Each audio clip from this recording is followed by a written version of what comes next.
बघा, आपण पन्हागडावरती आलात त्याबद्दल सर्वांचं सहर्ष स्वागत. जय शिवराय. जय शिवराय. आपण पन्हागडाची सुरुवात जिथून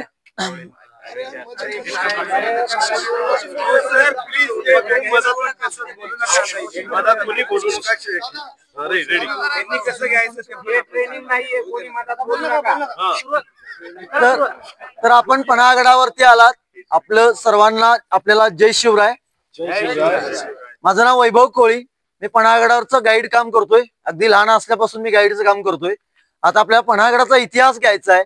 जिकडे आपण गड म्हटलं, किल्ला म्हटलं की गाडी पार करतो, डोंगर चढत गेल्यानंतर आपला किल्ला फोर्ट किंवा गड वाटतो. हा गड तसं नाही. हा 400 एकराचा गडाचा एरिया आहे.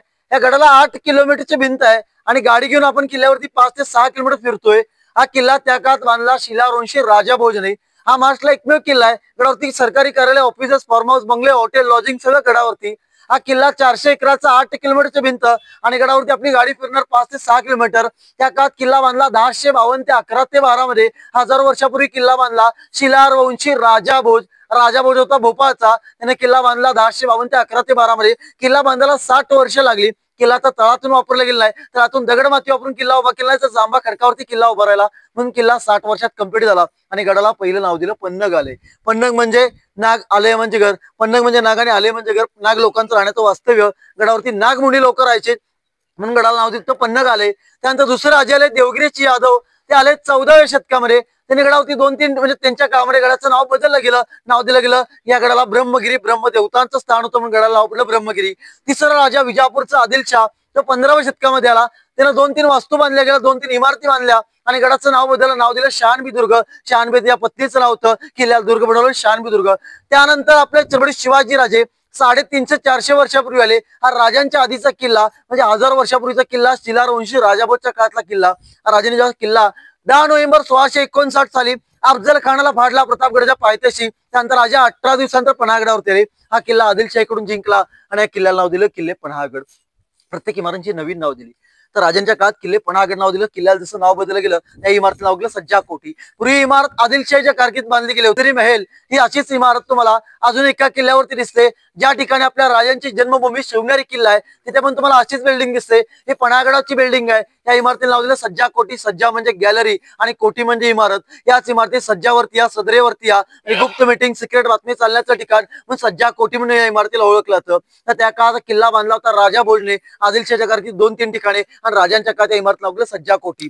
आपण जे सज्जा कोठी इमारत बघतोय या इमारतीत गुप्त मीटिंग, सिक्रेट बातमी चालण्याचं ठिकाण म्हणून सज्जा कोठी ओळखलं जातं. या गडावरचं सगळ्यात उंचावरचं ठिकाण सज्जा कोठी म्हणून ओळखलं जाणारी इमारत म्हणजे सज्जा कोठी.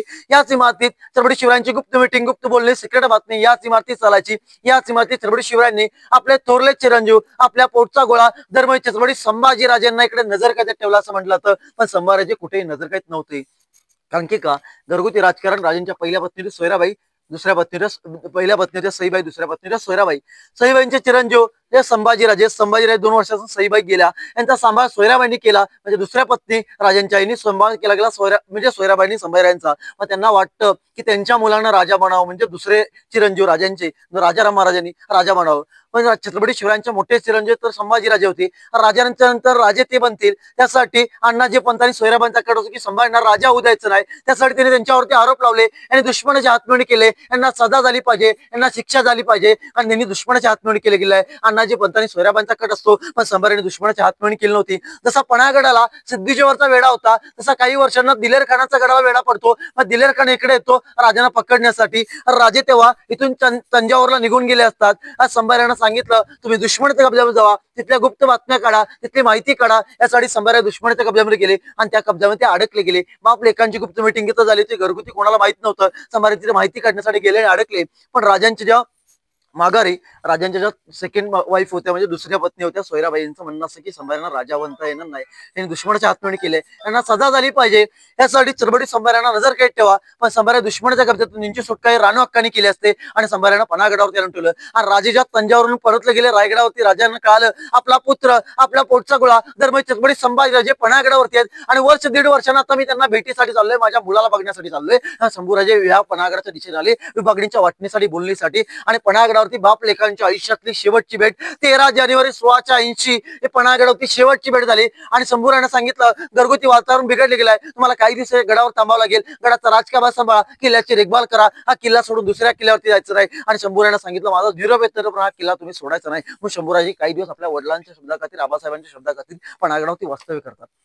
राजाने तिकडे सोयराबाईंना रायगडावरती कित्येक वेळा सांगितलं जसे तुम्हाला शंभूराजे तसे राजाराम, म्हणजे तुम्ही समजून घ्या, जसे राजाराम आहेत तसे माझे शंभूराजे, तुम्ही त्यांना समजून घ्या. पण त्या समजण्या मनस्थित नव्हत्या. तुम्ही मला फक्त माझ्या मुलाला राजा बनवा हेच त्यांच्या डोक्यामध्ये होतं. आणि संभाजीने राजा बोलून यायचं नाही. मग संभाजी इकडे असताना राजे रायगडावरती राजांसोबत घातपात झाला, राजे गेलेत ही दुःखद बातमी आहे. राजे अवघ्या 4 महिन्यानंतर 3 एप्रिल 1680 आपल्या महाराष्ट्राचा हिंदू धर्माचा काळा दिवस म्हणजे छत्रपती शिवाजी राजे त्या दिवशी 3 एप्रिल 1680 ला गेलेत. ही बातमी संभाजीपर्यंत 13 दिवस पोहोचू दिली गेलाय. मोठे चिरंजीव असून त्यांच्यापर्यंत बातमी लपवली गेली. सोयराबाईंनी रायगडाचे दरवाजे काही दिवस बंद ठेवले, दुश्मनाला भनक लागू दिली नाही, राजे गेलेत किंवा संभाजीपर्यंत बातमी पोहोचू दिली नाही. आणि 13 दिवसांतर सरसेनापती हंबीरराव मोहिते यांच्या ज्या कानी बातमी पडते राजे गेलेत, आता ही बातमी सांगणं गरजेचं आहे. शंभूराजे मोठे चिरंजीव आहेत, आपले जरी भाचे राजाराम असतील तर संभाजीने राजे बनवणं गरजेचं आहे. 8 ग्रंथाचं नॉलेज, युद्ध शस्त्र सगळ्या गोष्टीचं नॉलेज, वयाच्या 14 वर्षी पहिलं युद्ध केलं गेलं होतं. राजे गेले त्या शंभूराजे 22 वर्षाचे होते. आणि पन्हाळगडावरती सरसेनापती हंबीरराव मोहिते 13 संतर आले. त्यांना सोयराबाईंनी सांगितलं होतं